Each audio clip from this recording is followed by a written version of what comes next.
যে চাকরিহারারা আপনারা জানেন এই মুহূর্তে সেন্ট্রাল পার্কের কাছে তারা বিক্ষোভ দেখাচ্ছেন, তাদেরই যারা বিকাশ ভবনে পুলিশের মারে রক্তাক্ত হয়েছিলেন, একের পর এক নোটিশ তাদের পুলিশ পাঠাচ্ছে, তাদের তলব করা হচ্ছে।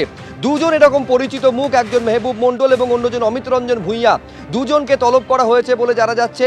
তলবের নোটিশ পেয়ে মেহবুব মণ্ডল তিনি আজকে বিধাননগর নর্থ থানায় তিনি যান। এই চিঠি পাঠানো হয়েছিল মেহবুব মণ্ডলকে এবং আজকে সকাল 11টায় আসতে বলা হয়েছিল, বিকেলের দিকে তিনি যান। এবং অমিত রঞ্জন ভূঁইয়া, তাকে চিঠি পাঠানো হয়েছে, নোটিশ পাঠানো হয়েছে, নোটিশের তারিখ 1 জুন। কিন্তু বিতর্ক তৈরি হয়েছে এই নিয়ে যে 1 জুনের তারিখে চিঠি, কিন্তু তাকে তলব করা হচ্ছে 31শে মে, আর তা নিয়ে প্রশ্ন তুলছে চাকরিহারাদের একটা বড় অংশ।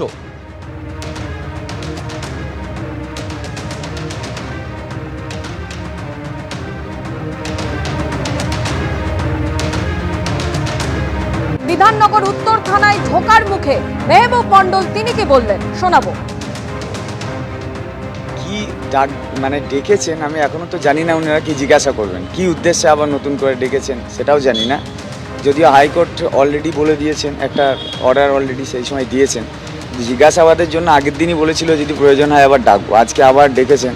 যতক্ষণ পর্যন্ত না জিজ্ঞাসা করছেন, কি জিজ্ঞাসা করছেন আমি তো বলতে পারছি না। যাই, এখন দেখা যাক কি বলে। যে যে ধারা সেই সময় ছিল সেগুলো দিয়েই আবার ডাকা হয়েছে, সেগুলো দিয়ে একই জিনিসের জন্য। দেখুন, একটা আন্দোলন ওখানে হয়েছে, সেই আন্দোলনে কারা ছিল, কিভাবে ছিল, কত লোক ছিল, সেগুলো তো প্রত্যেকের পক্ষে জানা বোঝা সম্ভব নয়, ঠিক আছে? তো এখন সেই সব প্রশ্ন দিলে আমরা যে অবস্থায় ছিলাম সেগুলো নিশ্চয়ই জিজ্ঞাসা করলে বলবো। আমরা তো অন্য কোনো উদ্দেশ্য প্রণীতভাবে আন্দোলন করছি বা অন্য কোনো উদ্দেশ্যে নয়, ভয়ঙ্কর একটা সংকটের জায়গা থেকে আন্দোলন করছি। এই আন্দোলনটা মধ্যে কোনো খারাপ উদ্দেশ্য বা অসৎ উদ্দেশ্য নেই। তো স্বাভাবিকভাবে আন্দোলনে আছি বলে হয়তো আরও একটু বেশি করে এই চাপটা তৈরি করা হচ্ছে। পুলিশের নোটিশ পেয়ে ইতিমধ্যে বিধাননগর উত্তর থানায় চাকরিহারা শিক্ষক মেহবুব মণ্ডল তিনি বিকেল 4:30 নাগাদ পৌঁছে গিয়েছেন। অন্যদিকে আরেকজন চাকরিহারা শিক্ষক অমিত রঞ্জন ভূঁইয়া, তাকেও তলব করা হয়েছে। তিনি কি বলেছেন শোনাবো।